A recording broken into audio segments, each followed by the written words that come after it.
depends what you're at, and you get rejected. Work instead of having cocktail. Lavish ones. You know, some of the solutions.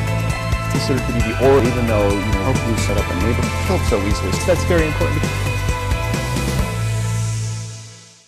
Well, speaking of pictures, imagine traveling to exotic places all over the world and getting paid to take pictures. Well, that's exactly what our next guest gets to do. Michael Luongo is a travel journalist who joins us now to talk about some travel tips. And thanks for being on the show today. Thanks for having me, Mia. Thanks. All right, let's talk about the favorite places. I'm sure you get asked this all the time. What are your favorite places to travel? That's one of the hardest questions because there's so many places that are wonderful to visit. And I've been to 80 countries, all 7 continents. I live part-time in Argentina. I do the Frommer's Buenos Aires book, and so I love living in Argentina. I'm of Italian heritage. I love visiting Italy.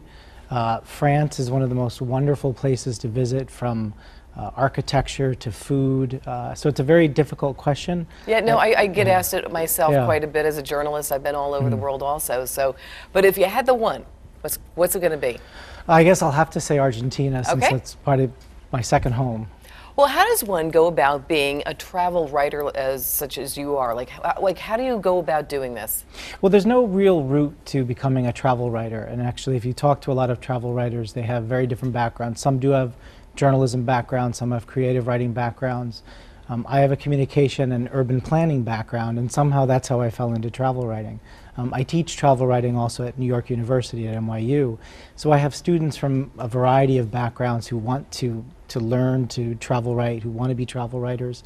I think you have to have a passion for it, but don't expect to make a lot of money, but it will be very glamorous and very fun. All right, well, since you've been to 80 countries, is it? Let's talk about some of the travel tips. What are some of the things that you tell people who might be a little inexperienced? Well, there's a couple different things. Definitely you have to do a lot of research. Fortunately now we have many different ways to do research. We can use travel books, some of the things that I write. We can look at newspaper articles. We can look at the internet. We can look at apps. We can look at Facebook. One of the things that I recommend to people is if you're going to be going to a place, post on Facebook that you're going to be heading there. Ask your friends, have they been there? Do they know anybody who's been there? And then you can get some really good inside information. What about travel agents? Is this pushing travel agents out of business? Yes and no. There are a lot of very good travel agents. For example, you know, for Turkey, there's Earl Starkey, who does wonderful work on Turkey. For Argentina, there's Sandra Borello. So there are people who have survived.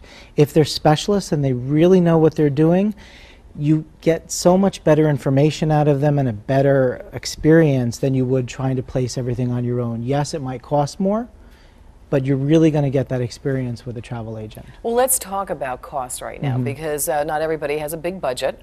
So how can people economize if they want to go take a trip overseas? What are some little tips that you have? Well, everybody always talks about the shoulder season, so that's definitely something to do. So don't go in the very busy season. Summer, for example, is one of the most expensive times to go. Maybe if you can go in September or October when the weather is still very good in parts of Europe. That's one way to do it. We don't always want to take our kids out of school, but I think that travel is educational in itself. So I think even if kids miss 2 to 3 days worth of school, but they're getting that experience overseas, and you've saved money, that's one thing to do. Yeah, I agree. I think that's a great education. So you might want to look at countries that are a little bit problematic right now. Greece, for example, is still a great travel destination in spite of all of its problems, and it's much less expensive now. And Spain is the same. Well, I was just going to say there's certain spots that people should avoid. There's obviously a lot of unrest overseas. Are there any spots that you're telling people not to go to? Well, you know, you just had some stuff on what's going on in Syria just a few minutes before. That is a place that I would recommend that people not visit. I don't even know if you can get in right now. Yeah, you probably really wouldn't be able to get in. But, you know, there are areas that are near that. Lebanon does have some problems because of the spillover, but it still is full of architecture, wonderful to visit. Egypt is a place that it looks on television as if there's a lot of problems, and there are, but it's very inexpensive to go there now. They are really welcoming tourists. I was just there last year.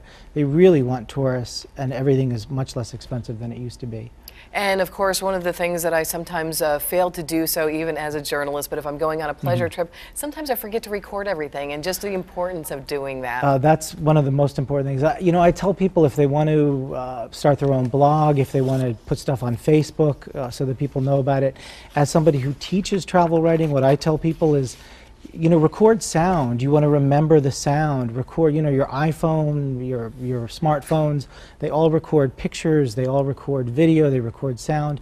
I tell people, even if you're in a cab or on a bus, just hold the camera to the window, and that way you get all the blocks and blocks of the city to remember and kind of bring that experience back to you. Well, Michael Luongo, it's been a pleasure having you here on Ebru today. We hope you come back and share some more travel tips with us. Thanks for having me on, Mia. You got it.